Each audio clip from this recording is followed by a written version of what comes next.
¿Me escuchan, chicos? Sí, doctora, se le escucha.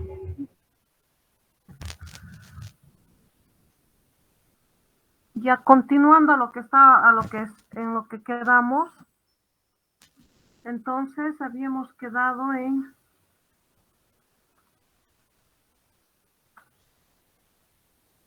habíamos hecho esto, ¿no es cierto?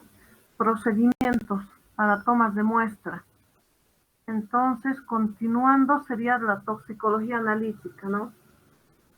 Estamos en las ramas de la toxicología, habíamos visto la toxicología clínica, ahora la toxicología analítica, que consiste la toxicología analítica en aislar el tóxico, es decir, separar de la matriz, ¿no? Y para eso tenemos que saber la toxicocinética del tóxico que estamos yendo a identificar.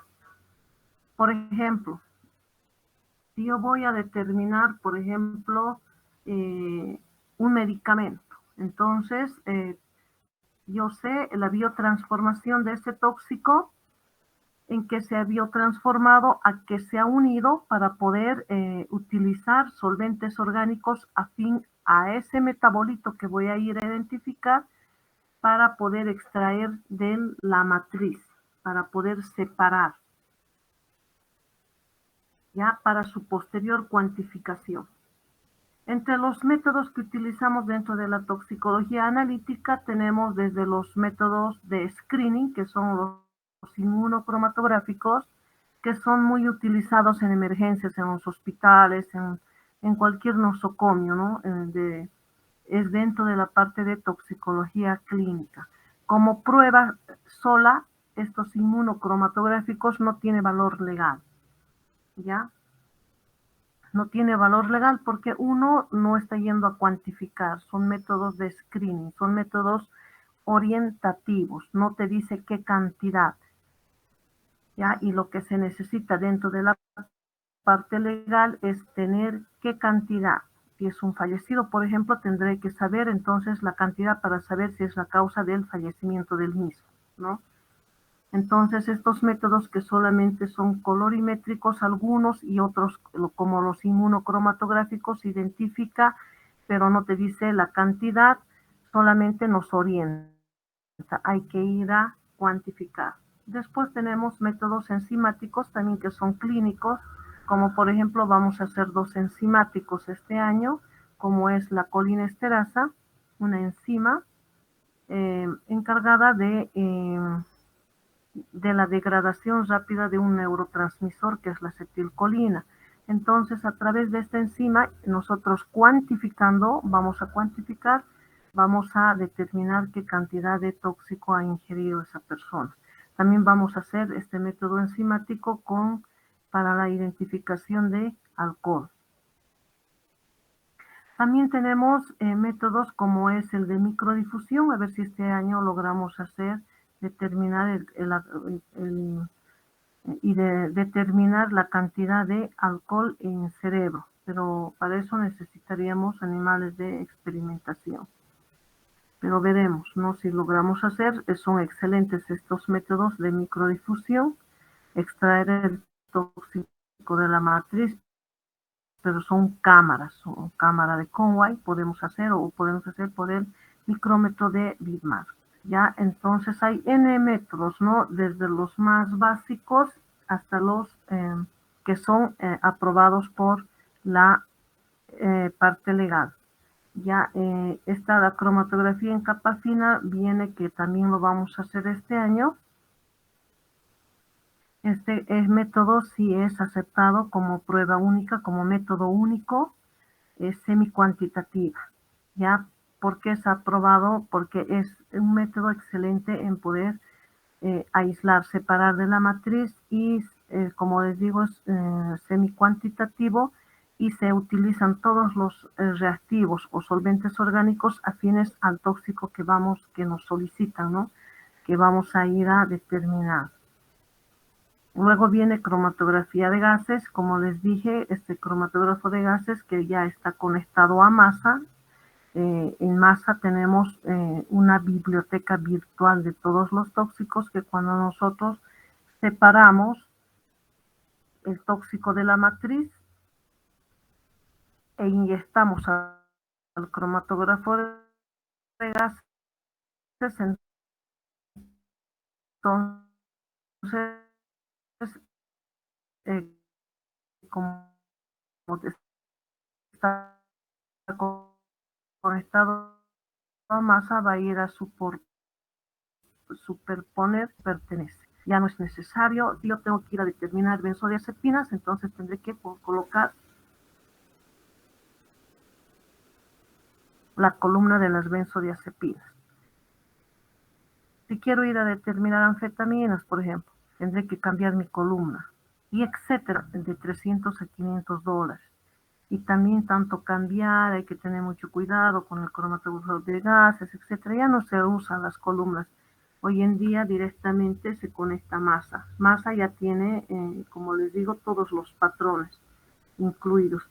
En el libro de Clark, por ejemplo, que les di, no sé, a ustedes sí, ustedes son el grupo 400, yo les he dado a los de cocaína, creo, y de benzo más creo que les he dado la anterior vez, no recuerdo, pero ahí en ese libro, por ejemplo, que es aislamiento e identificación de drogas, está también los patrones. Es decir, cuando nosotros hacemos correr una muestra, tiene que estar siempre al lado del patrón. Y ese libro ya está todo estandarizado y hasta con los patrones. ¿Cuánto nos sale? Nuestra muestra podemos ir a comparar con la del patrón. Ya, luego tenemos a la espectrofotometría o espectrometría de masa, que es excelente para los metales pesados. Antiguamente se utilizaba, por ejemplo, en los homicidios, en los disparos de arma de fuego, la prueba del guantelete, que solamente consistía, ¿no?, en un parafina de laboratorio y con un reactivo, la difenilamina sulfúrica, que es casi 100% ácido sulfúrico. Entonces, en forma eh, cualitativa nada más, se podía determinar si esa persona había disparado o no. El reactivo hacía visible si hay restos de pólvora, nitratos, nitritos en la mano, en los poros. Esa parafina que utilizan en caliente les pone para extraer todo del poro. Asimismo, también las armas de en los disparos, a quemarropa, lo que dicen, o a boca de jarro cuando es a contacto con la piel o el cuero cabelludo, etcétera, también el mismo reactivo se puede utilizar para detectar esos residuos de nitratos, nitritos.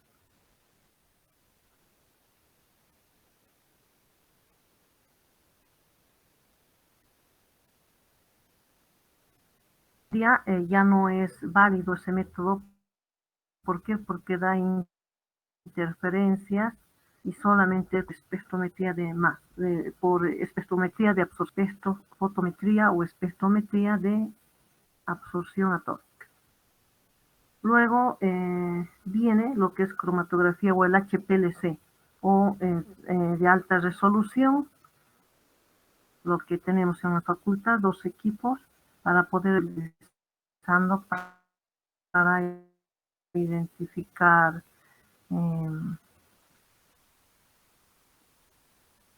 drogas de abuso, ya, y también para poder determinar medicamentos, para saber si la persona, digamos, hay ciertos pacientes, por ejemplo, que reciben, por ejemplo, carbamazepinas, ¿no?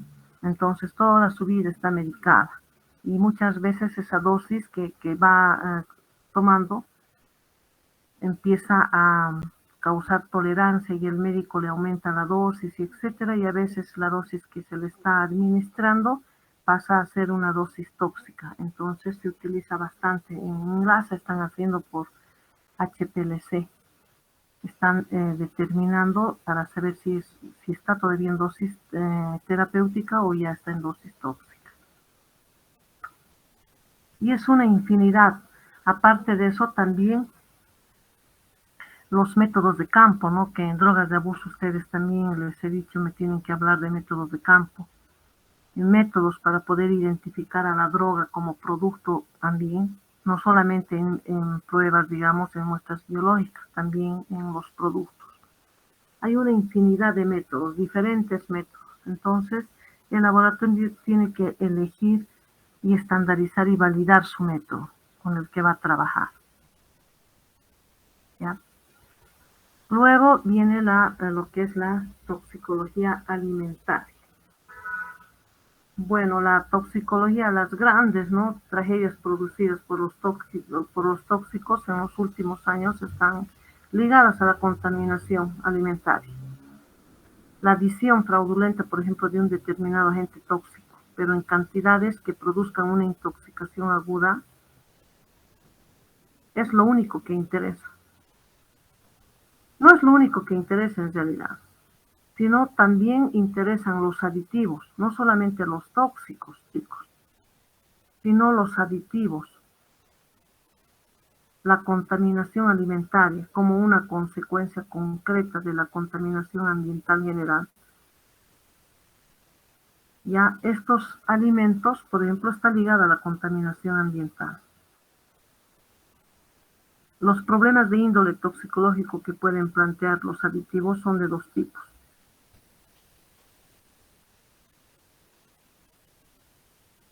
Los analíticos y de toxicidad.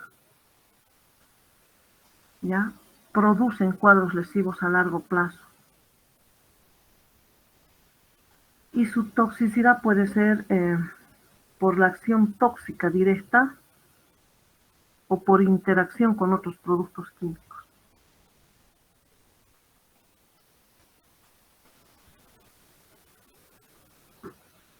Los aditivos, por ejemplo. Ya los aditivos los aditivos que se colocan, por ejemplo, en los alimentos. Ya, estos aditivos alimentarios, claro que ayudan a mantener, ¿no?, o a mejorar la inocuidad de los alimentos. Mejoran el aspecto, la textura, la frescura, color, sabor de los alimentos. Por ejemplo, aquí tenemos los colorantes, ¿no? Los colorantes. Ustedes han debido ver esos carritos con hielo que manejan de todo color. Los hielos son raspadillos, se llaman. Pero los colores hermosos que manejan, ¿no? Entonces, estos colorantes son compuestos azoicos, ¿ya? Y son cancerígenos. Los refrescos también, por ejemplo, contienen colorantes alimentarios que no siempre son inofensivos. Un ratito, por favor.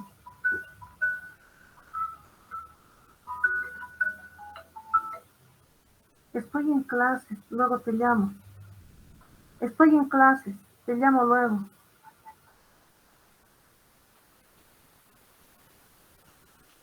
Un ratito, chicos, voy a apagar mi celular.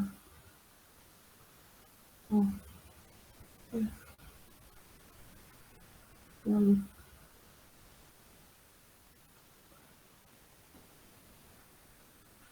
Ya.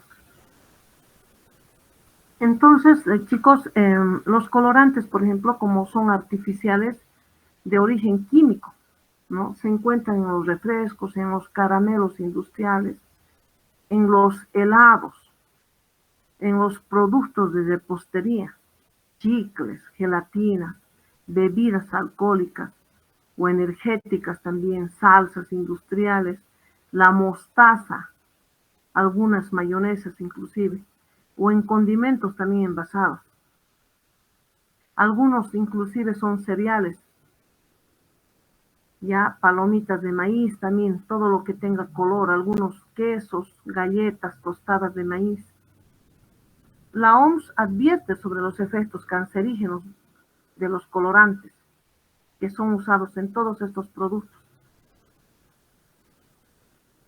Ya es por eso que la legislación de California, por ejemplo, incluye la exigencia de un etiquetado de advertencia, así como los cigarros, ¿no ve? que se vende, atrás dice el fumar causa cáncer en los pulmones, dice. Entonces, la legislación de California exige que tenga un etiquetado de advertencia que indica, ¿no?, los posibles efectos cancerígenos de estos productos. Claro que esto es incómodo para los fabricantes, ¿no? Por ejemplo, en los colorantes, la tartrazina que tiene. Ya el consumo constante de alimentos que contienen esta tartrazina, por ejemplo, ¿qué causa?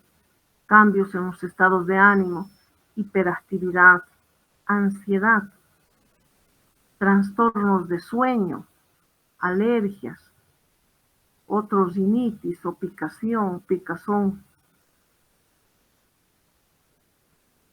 Y no solamente son los colorantes, también los conservantes. Los conservantes, por ejemplo, es un ácido orgánico con acción bactericida o inhibidora del crecimiento de hongos y levaduras. Por eso conserva. ¿Ya? Los peligros, por ejemplo, el benzoato de sodio. Los peligros del benzoato de sodio, el benzoato de potasio, el benzoato de calcio y del ácido benzoico. ¿Por qué les digo el peligro? Porque se obtienen a partir del benceno. Y estos resultan muy tóxicos en el organismo. ¿Y por qué utiliza la industria alimentaria?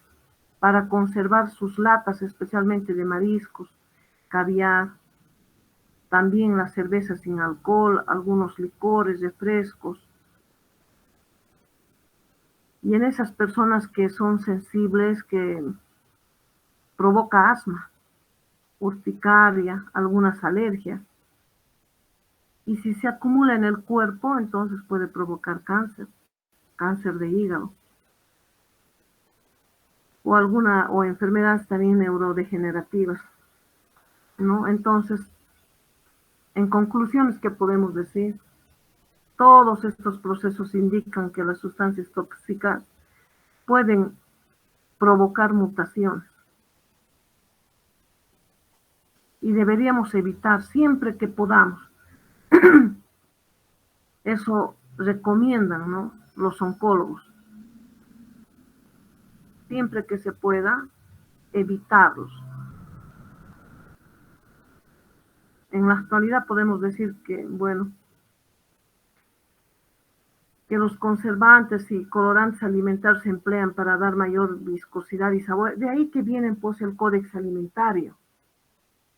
Si la toxicología también no solamente es trabajar con muestras biológicas, chicos, también viene la toxicología alimentaria, el poder ir a cuantificar estos conservantes, estos aditivos conservantes, colorantes.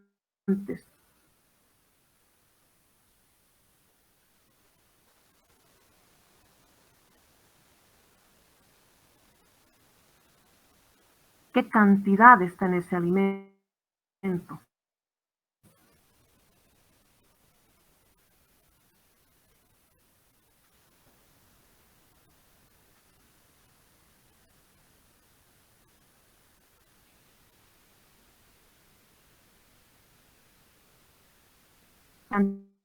Digamos, colocar para mejorar Doctora, doctora, se le escucha su entrecortado. aspecto, etcétera.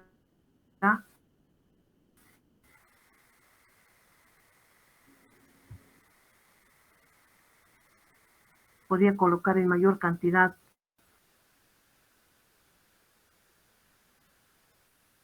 Y como les acabo de decir, se va acumulando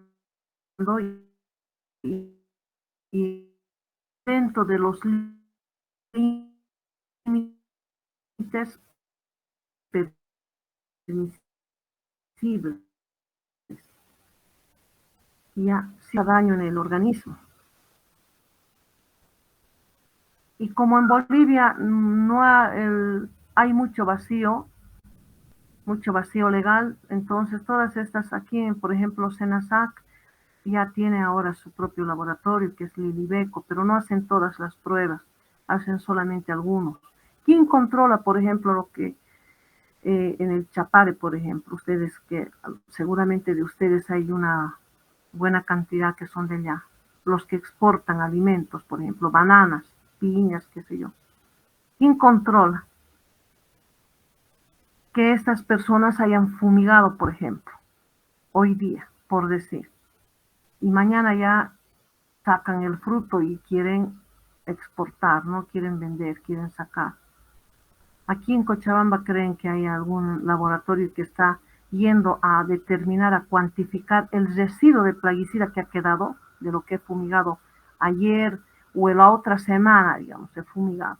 Me urge sacar mi producto y empiezo a hacer la cosecha. ¿Quién controla eso?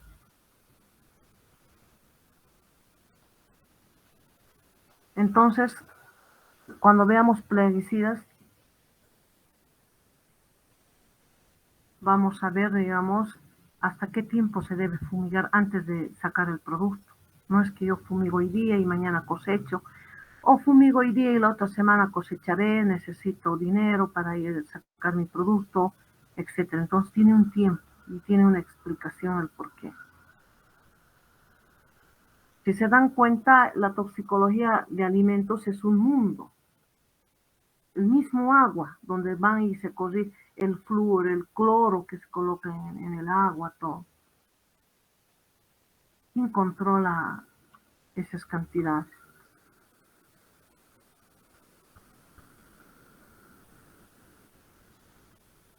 ¿No? Entonces, la contaminación alimentaria por agentes tóxicos es uno de los problemas que preocupa más a las autoridades no sanitarias.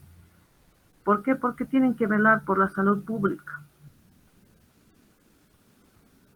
Y entre esos está el uso de los plaguicidas, y especialmente este de abajo que dice dicloro. ¿Saben quién es este? Dicloro, difenil, dicloroetano, el famoso DDT. El DDT es un polvo que siempre lo encuentran en la cancha aquellos puestos que están vendiendo productos de uso doméstico, en carretillas, en puestos, etcétera, están en sobres, es un polvo blanco fino, el DDT, es un órgano colorado. En todos los países ya el uso de estos productos ya es prohibido.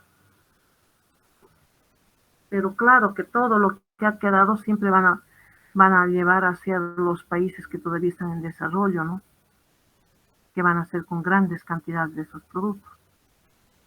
Van a tener que enviar siempre a los países que no hay mucho control. Y hasta el día de hoy no hay control en esto. Si algunos de ustedes venden estos productos, me van a dar la razón lo que les voy a decir. Inclusive venden sobres donde dice raticida o rodenticida, dice, ponen un gato, un zorro, todo, mata zorros, mata ratas, mata gatos. Y cuando uno lo abre, no está adentro el rodenticida.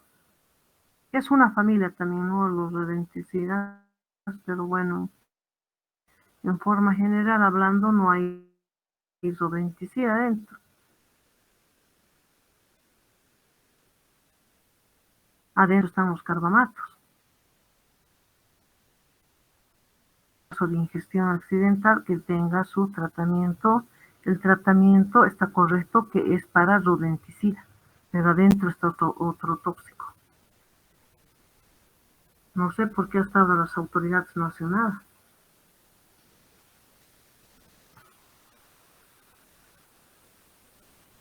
Pero así estamos, chicos. A ver. A su vez también dentro de los alimentos, si se fijan la mano del dibujo de este señor, las manos están contaminadas. Este señor es un agricultor que se dedica a fumigar. Es lógico que en las provincias, especialmente yo he estado por Omereque,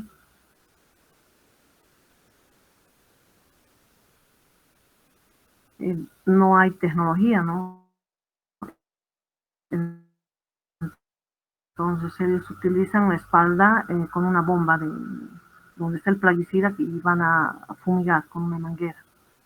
Entonces, depende, ¿no? Si el equipo, digamos, muchas veces ya con el tiempo tiene deterioros de este plaguicida, ¿no? Y muchas veces sus manos se manchan con el plaguicida y como en nuestro medio utilizan órgano fosforado y carbamato, entonces estos plaguicidas se absorben por todas las vías, es decir, por la piel, por las vías respiratorias, si tiene contacto con la mucosa, con los ojos, por todas las vías se absorbe estos tóxicos. No, entonces, si fíjense, este señor, por ejemplo, es algo representativo, está manchada sus manos y se ha sentado a descansar, a tomar su refresco y ha comido alimentos. Y está fumando más. Entonces, es una contaminación accidental, ¿no? Se está contaminando, está ingresando el tóxico.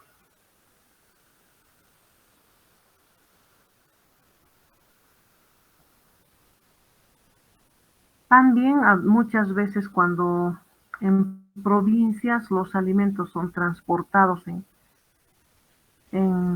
puede ser en camiones, en micros, flotas, qué sé yo, fijarse, ¿no? De que no pongan los productos, los plaguicidas al lado de los alimentos.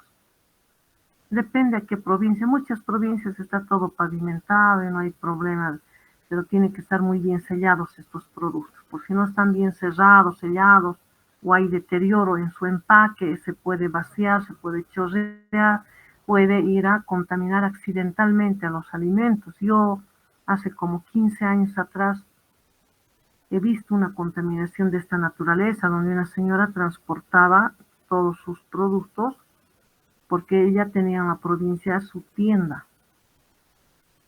Cuando llegó allá se contaminó, ella no le dio importancia, un poco húmedo encontró en algún lugar, puso a la venta sus productos, etcétera. A través de eso se intoxicó una señora, había sido en las galletas, le inició una demanda, ella no tenía la culpa ni ningún interés de poder lesionarle a la señora con este tipo de tóxico. Y de ahí en la investigación retrospectiva la señora dijo de yo no le he dado nada, cómo has transportado, cómo has traído y etcétera y de todo.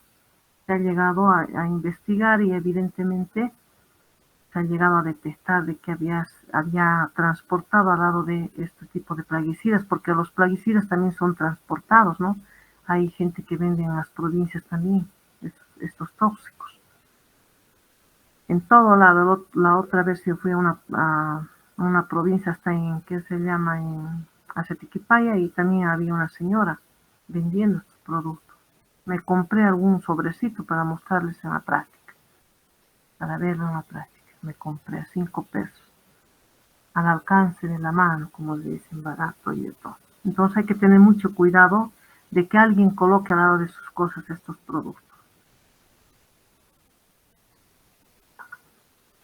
¿no? Luego tenemos la toxicología ambiental, ¿no? Bueno, la ecotoxicología es una de las disciplinas no bien diferenciada, cuyo objetivo es la detección y la valoración del impacto que sobre el medio ambiente causan los productos químicos,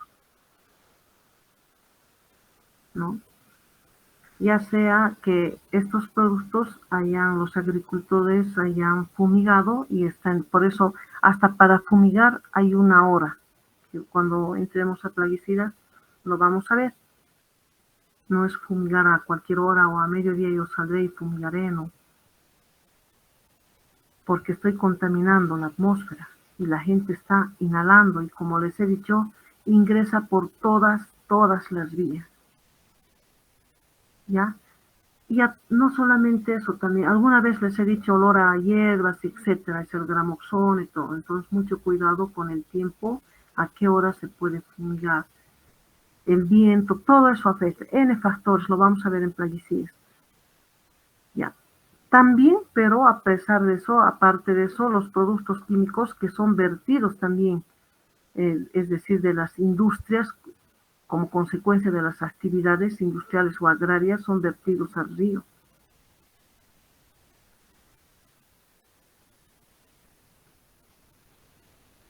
Así, de las industrias. Aquí están los pescados. Por eso en una época en Bulo Bulo, hace muchos años había hecho un trabajo donde encontraban así los peces muertos. Había alguna empresa. Yo no hice ese trabajo, hicieron en la facultad otra persona. No, entonces todo lo que son las industrias, todo tiene que ser de competencia de las autoridades el controlar dónde van sus desechos.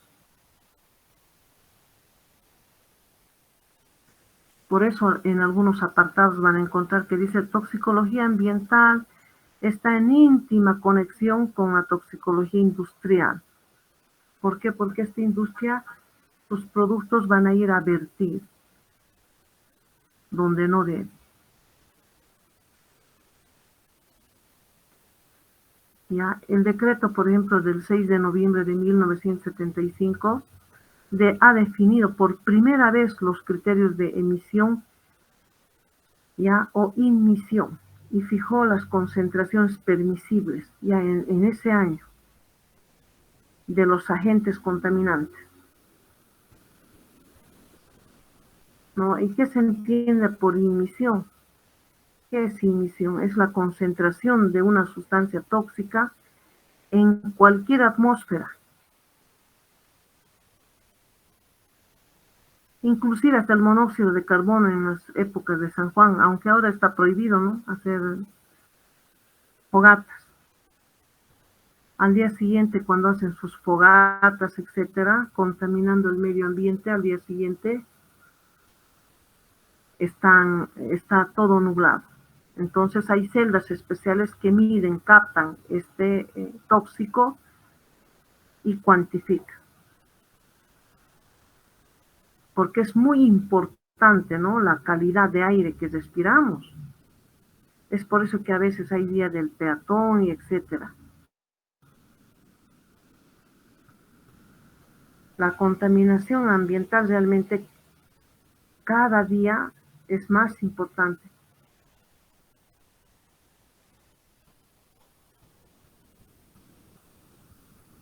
Entonces, esto ya lo hemos visto. La gran tarea entonces de la toxicología ambiental es tener una sociedad industrial en un medio salubre, lo que no tenemos, ¿no? Una tarea muy difícil en el área especialmente de los plaguicidas. ¿Por qué? Porque en países en desarrollo como Bolivia su uso es indiscriminado, ¿no? Es imposible de controlar. Como les digo, hasta está al alcance de las manos, está. De cualquier persona. A 5 bolivianos cada sobre vende. Porque de ahí que muchas personas aprovechan, compran y con fines suicidas, homicidas, manejan, ¿no? Y si hablamos de la toxicología industrial, por ejemplo, entonces clasificamos de dos maneras está la intoxicación. Intoxicación aguda, que es calificado como accidente de trabajo, es decir, me contamino o inhalo, depende en la industria con que estoy trabajando. Si ingresa por las vías respiratorias o sea derramado sobre mi piel, ingresa y causa un efecto inmediato, ¿no? Entonces es un accidente de trabajo. ¿Ya? Y la intoxicación crónica, que es la más complicada, es calificado como enfermedad profesional. ¿Qué quiere decir? Que esta toxicidad y lo que ha ocasionado este tóxico ha sido causados por el lugar donde esta persona trabaja. por ese agente tóxico donde trabaja. Por ejemplo, el plomo, si trabajas en una empresa donde hay plomo, por ejemplo, a la larga te causa saturnismo, una patología irreversible, ni con tratamiento. Entonces, se llama una enfermedad profesional, donde tiene que haber resarcimiento, es decir, el derecho laboral se aplica, ¿no?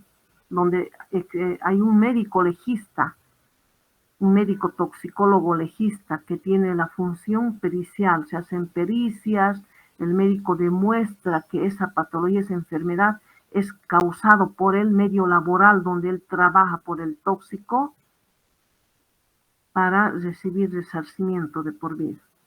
Porque el Código Penal, chicos, protege a los trabajadores cuando su salud está en riesgo, protege, ¿no?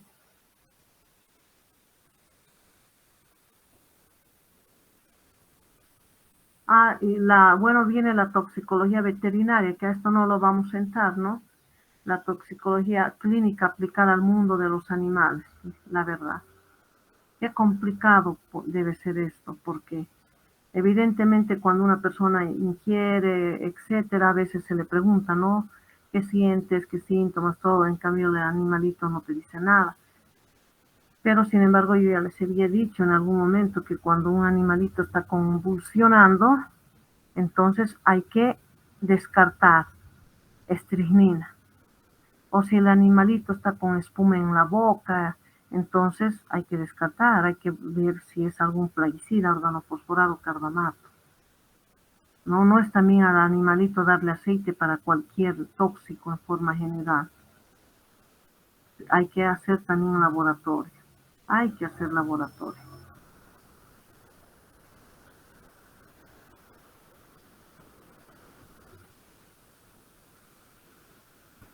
Bueno, estos tipos de intoxicación que casi no van a entrar al examen, que son intoxicación en algunos países, no por ejecución, se emplean tóxicos en cámara, especialmente el monóxido de carbono.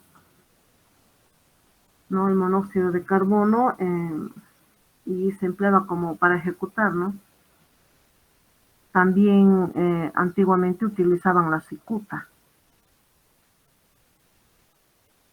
¿no? Entonces esto no creo ya lo vemos.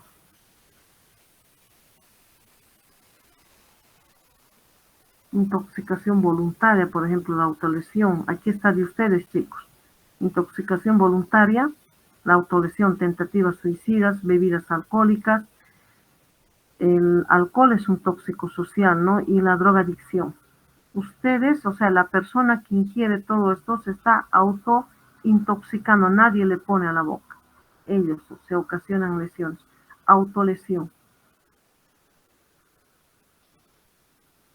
La intoxicación accidental, están los alimentos, las picaduras, mordeduras, también por vías respiratorias el monóxido.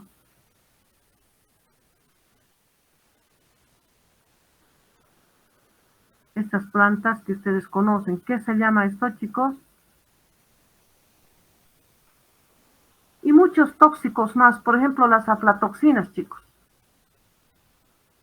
Las aflatoxinas, por ejemplo, son micotoxinas producidas en pequeñas concentraciones por hongos del género Aspergillus.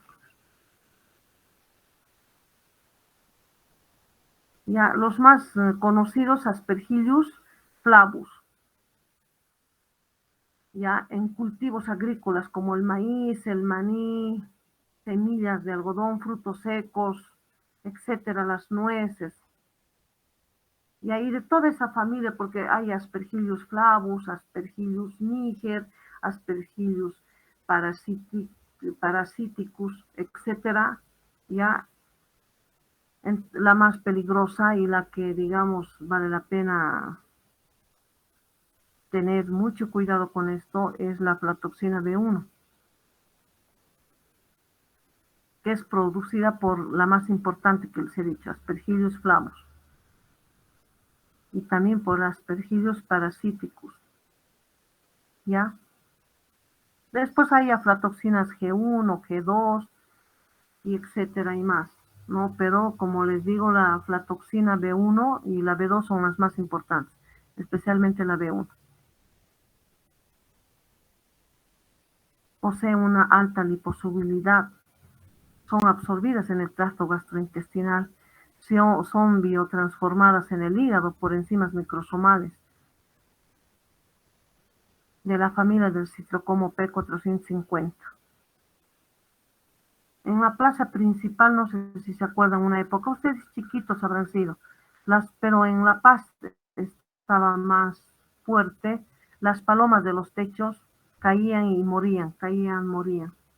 Y era porque la gente, al principio aquí en Cochabamba se había dicho de las autoridades su laboratorio que realizó y dijeron es muerte por aflatoxina. De ahí que algún toxicólogo dijo no puede ser porque no causa muerte aguda, o sea, no es que, por ejemplo, el cocaína, dosis letal 1 gramo, ya entonces uno consume por paro cardíaco puede fallecer. Las aflatoxinas son tardías, son lentas, no es una intoxicación así aguda, fulminante, no es. Se hizo una autopsia a las palomitas y se encontraron, para sorpresa, y eso que ya salió hasta en el periódico, que decían que murieron por aflatoxinas, salió que había sido carbamato. Ya, entonces, las aflatoxinas, como les dije, la B1 está entre las potentes cancerígenos, ¿no? Conocidos. Su acción carcinogénica, por ejemplo, se basa en la biotransformación por el sistema hepático microsomal, como les dije, la gran familia, ¿no? Que es la P450, que biotransforma un metabolito altamente reactivo, capaz de unirse a las proteínas, al ADN y al ARN, formando un compuesto estable, ¿no? Con el N7 y los residuos guanil, que pueden causar las mutaciones en el codón 249 del gen P53, supresores de tumores. Y ese metabolito es la AFB1 8,9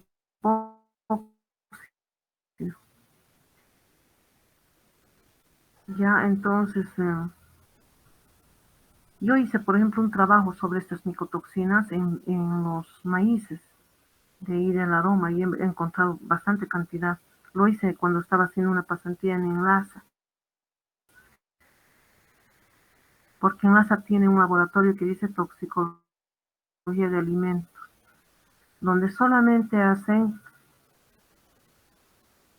todo lo que son mejorantes, saborizantes, y aparte de eso también hacía residuos de plaguicidas, tenía cromatógrafo de ácido. Yo fui a hacer aflatoxinas y por un método simple, chicos, sí, fui a hacer solamente por cromatografía en capa fina y he ido a revelar en la luz ultravioleta.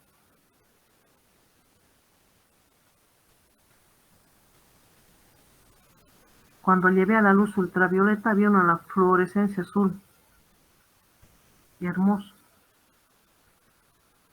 Esto, ¿qué se llama?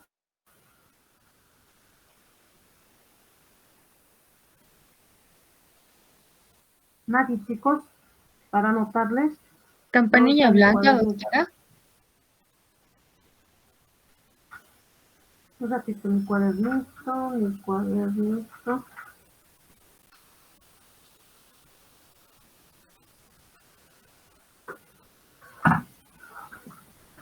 Porque después me voy a olvidar. Yo pongo así de todo el año, chicos. Hasta ustedes se olvidan a veces, yo ya tantos tienes tantos puntitos, así les digo. Ya. ¿Qué me han dicho? Campanilla blanca, doctora. No, otro.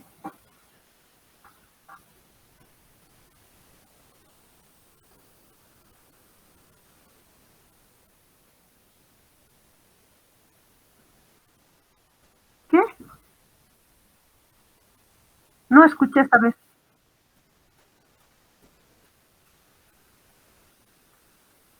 A ver, repetí.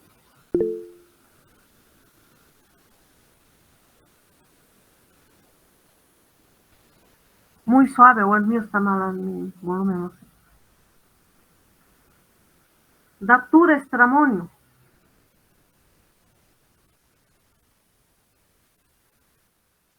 ¿Me dijiste? Ya. Dame tu nombre.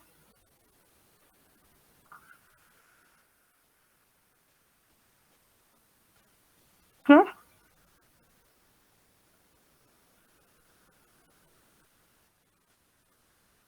Ah, ya.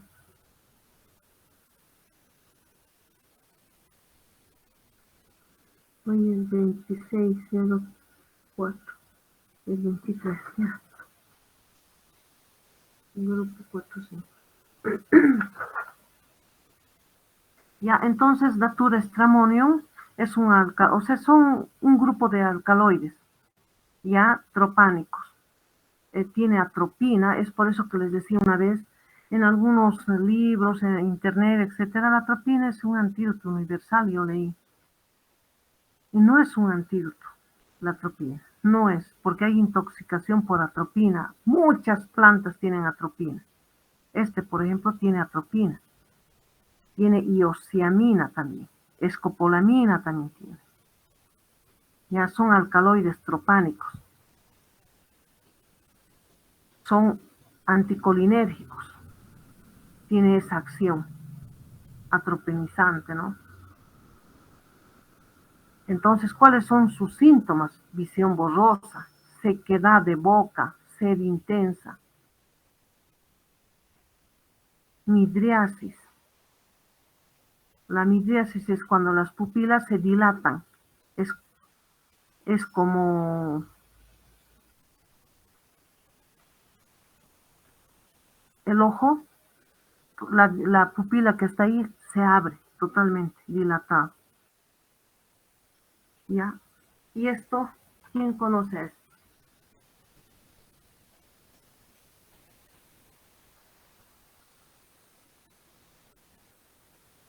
Esta es la belladona.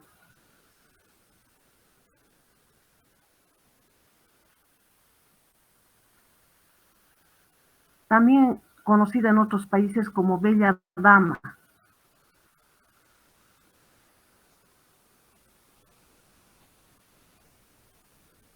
Y puede ser mortal también si se envenena con esto.